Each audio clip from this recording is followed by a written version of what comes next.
Hello, ladies and gentlemen. So, here we go. How do we actually solve some of these integer operations?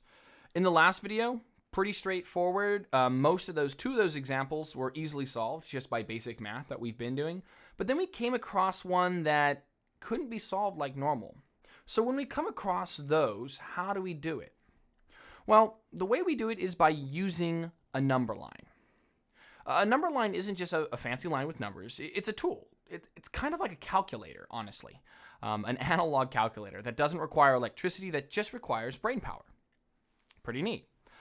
And the way you use a number line to add and subtract, perhaps you remember this from elementary school, first grade, second grade, and so on. The way you use one is simply to start at the first number on the number line.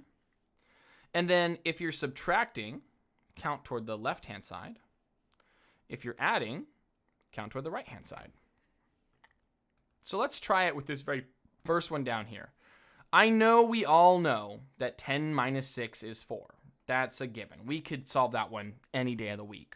But let's see why it's 4 on the number line here. So we'll start at that first number, 10. Let's do that in a different color. Let's make it blue here. We'll start at 10. And then it says minus 6.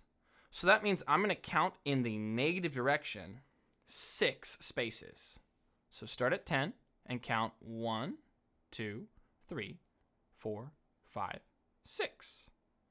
And that's why the answer is 4 according to the number line. Same answer.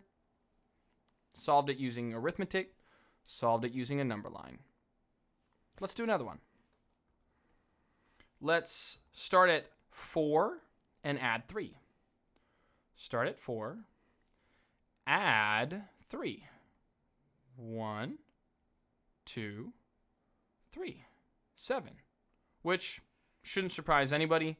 Obviously, 4 plus 3 is 7.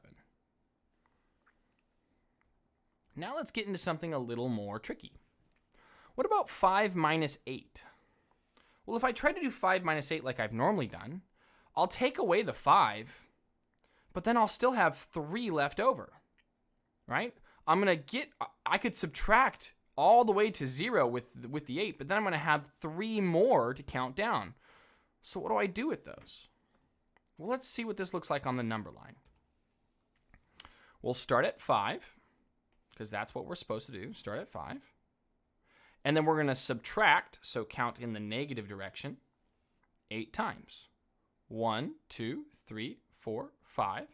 So this is where we had to stop with our previous method, but we can keep going now.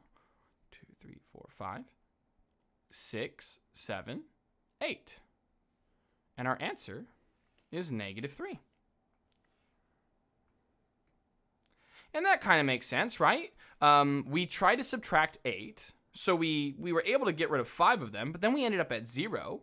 So what's 3 more away from 0 in the negative direction? Well, negative 3. Let's do another one. Start at negative 2 and add 3. Let's see where we end up. Start at negative 2 and add 3. 1, 2, 3. We end up at positive 1. And that's my answer. On these bottom 3 here, we're going to add another step, because adding and subtracting on a number line really only works if my second number is also positive. So this is 10 minus positive 6, 4 plus positive 3, 5 minus 8, positive 8, negative 2 plus positive 3. But down here, all my second numbers are negative. So what can I do?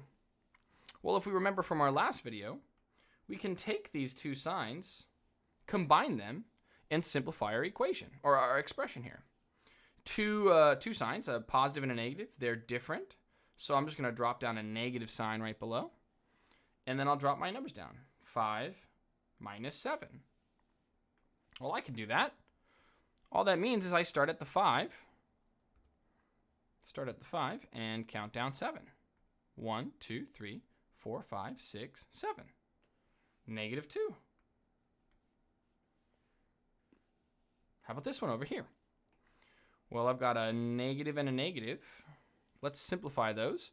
That's two of the same sign, so they're going to become positive. And then I'll drop down the numbers next to them.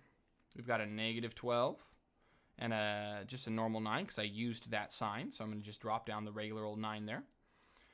And now it tells me to start at 12 and add 9. I can do that.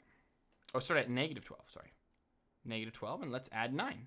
1, 2, 3, 4, 5, 6, 7, 8, 9. Negative 3. And how about you try and do this last one on your own? Pause the video. Try it out. Welcome back. Okay, let's do this one now. Let's see if you got the right answer. We had two different signs.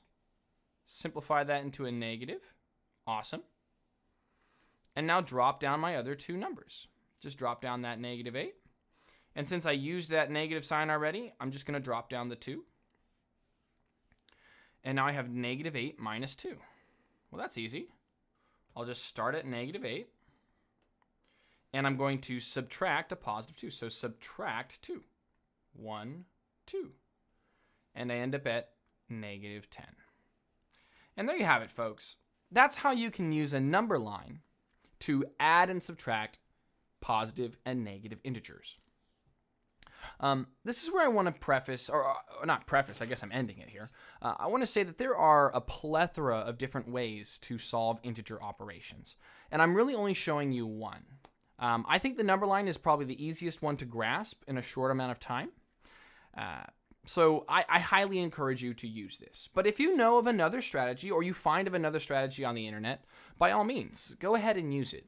There are so many different ways to solve every math problem. It's important to use the one that most makes sense to you. This is the one that I think will make sense to most of us, and so that's why I'm teaching it to you guys today. Sweet.